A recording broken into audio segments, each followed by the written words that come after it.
we observe that there are laws in this universe which are fixed and immutable. The laws of gravity, laws concerning electricity, magnetism, heat, sound, etc. These laws are consistent, predictable, and constant.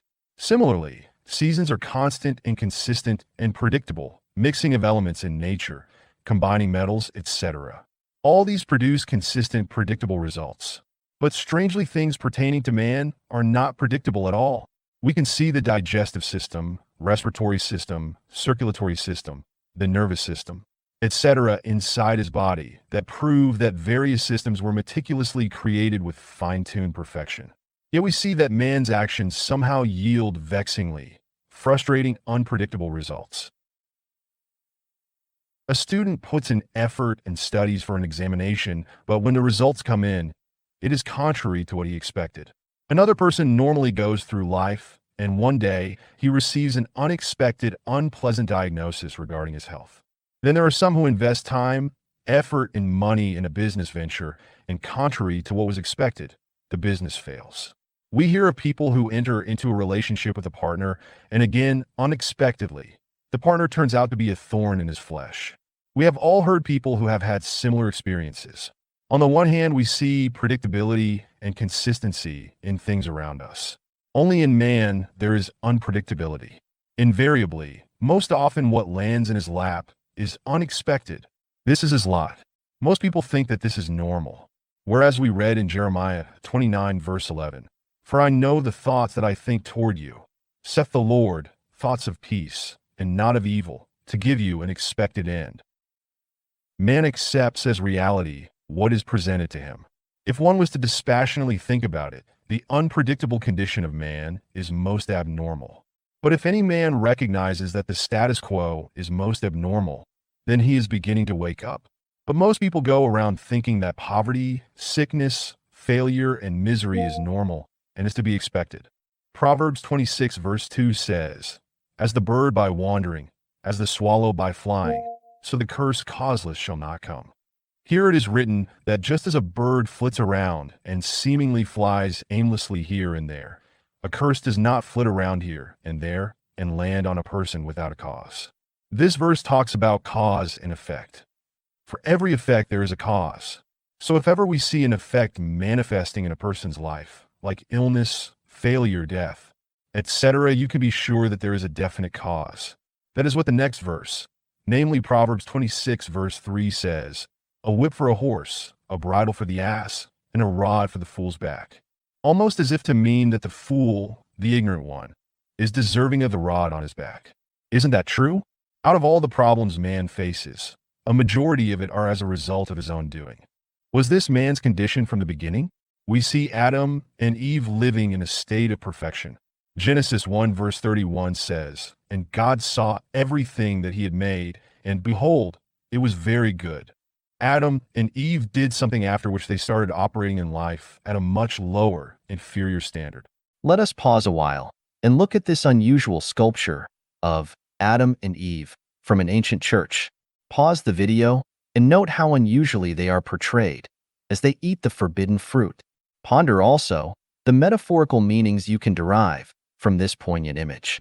In Genesis 3 verse 17, we read about the curse which Adam fell into. "Cursed is the ground for your sake," meaning the ground is cursed because of you, of what you did.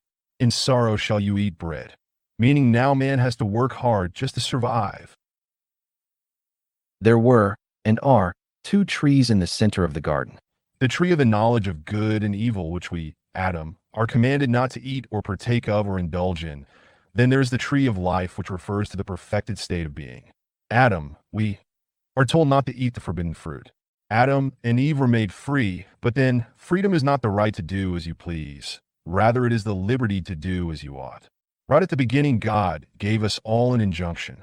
This injunction, if obeyed, would have led Adam and Eve to perfection. Adam and Eve's fallen state was directly as a result of disobedience. Jesus says in Matthew 5, verse 48, "Be ye perfect even as your Father which is in heaven is perfect." We see Cain and Abel, Adam's two sons, who are opposites in nature, about whom Genesis 4 verse 2 says, "Abel was a keeper of sheep, but Cain was a tiller of the ground." 1 John 5 verse 18 says, "Whosoever is born of God does not sin, but he that is begotten of God keeps himself, and the wicked one touches him not." We are told to keep ourselves. Abel was a keeper of sheep, but Cain was a tiller of the ground. In the scriptures, we get layers of understanding. One is the general historical narrative, and the second layer is the esoteric meaning of the surface text. Let us hearken diligently as Mark 4 verse 23 says, "Listen then, if you have ears." Genesis 4 verse 3 says, "And in process of time, it came to pass, Cain and Abel brought of their offering to the Lord." Note the phrase "in process of time."